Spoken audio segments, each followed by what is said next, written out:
भाग 3 मौलिक अधिकार के संस्कृति और शिक्षा संबंधी अधिकार के अंतर्गत अनुच्छेद 30 में कहा गया है कि शिक्षा संस्थाओं की स्थापना और प्रशासन करने का अल्पसंख्यक वर्गों का अधिकार। इसमें जो बातें प्रमुख रूप से कही गई है वह यह है कि अल्पसंख्यक चाहे धर्म के आधार पर हो या भाषा के आधार पर हो, उन्हें अपनी रुचि की संस्थाओं की स्थापना का अधिकार होगा, उनका प्रशासन का अधिकार होगा और उनके शिक्षण संस्थानों में अनुदान देने में राज्य कोई भेदभाव नहीं करेगा।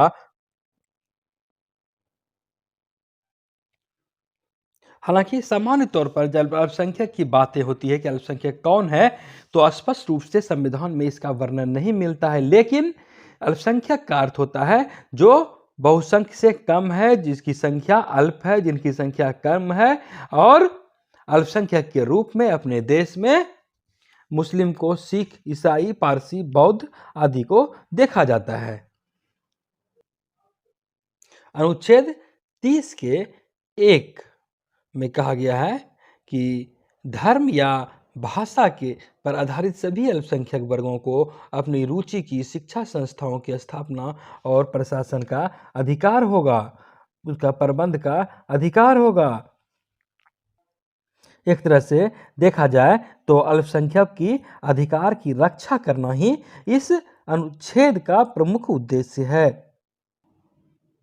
अनुच्छेद 30(1) के अंतर्गत यह बातें हैं कि किसी अल्पसंख्यक वर्ग द्वारा स्थापित कोई संस्था है, शिक्षा संस्था है, और यदि राज्य को कभी आवश्यकता होती है कि उसका अर्जन करेगी, उसका अधिग्रहण करती है, तो यहाँ पर व्यवस्था यह है कि उसका युक्तियुक्त क्षतिपूर्ति की व्यवस्था सरकार द्वारा की जाएगी।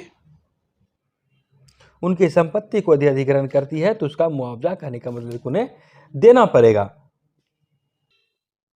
वहीं अनुच्छेद 30(2) में कहा गया है कि शिक्षा संस्थाओं को सहायता देने में राज्य किसी शिक्षा संस्था के विरुद्ध इस आशय पर विभेद नहीं करेगा कि वह धर्म या भाषा पर आधारित किसी अल्पसंख्यक वर्ग के प्रबंध में है। कहने का आशय यह है कि राज्य अल्पसंख्यक शिक्षण संस्थानों को भी लाभ देगी, उनकी भी सहायता करेगी, और सिर्फ इस आधार पर उसकी सहायता को नहीं रोक सकता है कि वह किसी अल्पसंख्यक के धर्म या अल्पसंख्यक भाषा भाषी द्वारा चलाया जा रहा है, उसके प्रबंध में है, इसलिए उसको सहायता नहीं दी जाएगी। ऐसी बातें नहीं हो सकती है। हालांकि यहाँ पर अल्पसंख्यक शब्द का संविधान में स्पष्ट रूप से उल्लेख नहीं है, लेकिन हम लोग धार्मिक एवं भाषाई अल्पसंख्यक का जिक्र करते हैं। यहाँ पर यह भी समझ लें कि अल्पसंख्यक शिक्षण संस्थाएं जो होती है वह 3 प्रकार की होती है। ऐसी व्यवस्था है, जैसे कि पहला हो गया कि राज्य से आर्थिक सहायता एवं मान्यता प्राप्त लेने वाले संस्थान।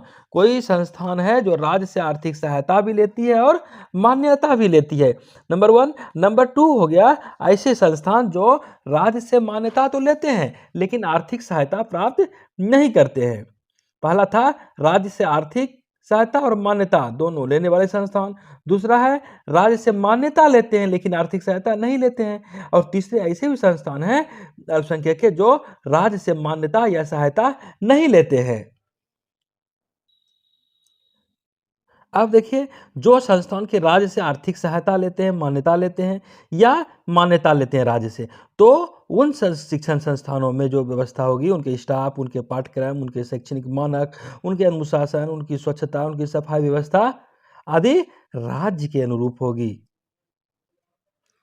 राज्य से मान्यता लेने का मतलब है कि राज्य का पाठ्यक्रम होगा, राज्य का अनुशासन चलेगा। वहीं एक अन्य संस्थान जो इसे शिक्षण संस्थान जो अल्पसंख्यक को अधिकार है कि वो राज्य से मान्यता भी नहीं ले या राज्य से सहायता भी नहीं ले, तो वहां पर उन्हें अपने प्रशासनिक मामलों में स्वतंत्र निर्णय का अधिकार होता है।